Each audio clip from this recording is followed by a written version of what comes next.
Имэйлийн зөв зохистой хэрэглээ. Захим хичээл. Хичээл 1. Имэйлд гарчиг бичих.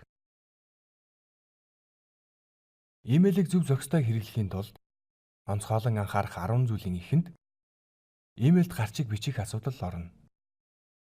Имэйлийн гарчиг юунд хэрэгтэй вэ? Жишээ харцгаая. Энэ жишээ имэйлийг харахад ISO 9001 стандартын танилцуулга сургалт явагдах гэж байгаа нь ойлгомжтой байна. Тэгвэл энэ имэйлийг хараад бид юун тухай имэйл болохыг мэдэх боломжгүй.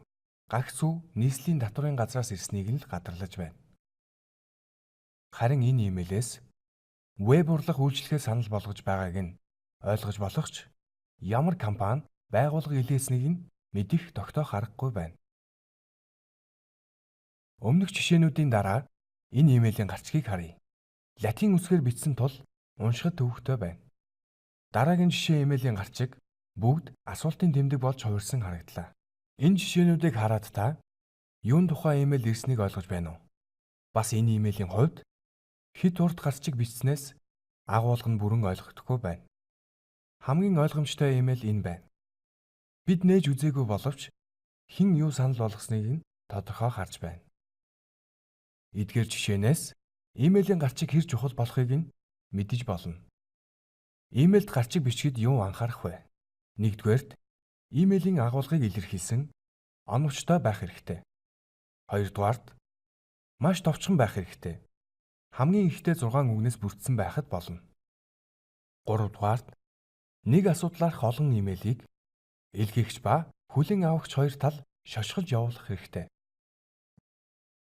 Ингэснээр хүлээн авагч инбокс доторх олон зуун имэйлээс хэрэгтэйгээ хайж олох, асуудлаар төрөлжүүлж үзэх, улмаар бүтээлж ажиллах нөхцөл бүрддэг. Энэхүү жишээнд олон илгээгч нар нэг шошгоор оролцогчдод олон төрлийн мэдээлэл бүхий имэйл илгээсэн байна. Шошгыг ихэвчлэн ийм дөрвөлжин хаалтанд хийдэг. Зарим байгууллага, хувь хүмүүс тодорхойлох 2 цэг ашигладаг бол зарим нь чаг тэмдэг ашиглах нь бий. Имэйлд гарчиг бичгэд анхаарах 4-р дүрэн бол сонирхол төрүүлэн байх. Энэ юу гэсэн үг вэ? Имэйл хүлээн авагчийн шуудангийн харьцагт өдөрт хэдэн 10 имэйл ирж байгаа. Тэр дундаас таны имэйлийг сонирхож үзэлгүй устгах магадлал тун өндөр. Иймд та имэйлийн гарчгаа сонирхол татан байлгах нь зүйтэй. Сонирхол төрүүлэн гарчигтай имэйлийн жишээ харцгаая. Хэрвээ танд ийм гарчигтай имэйл ирвэл та нээж үзэхгүй гэж юу?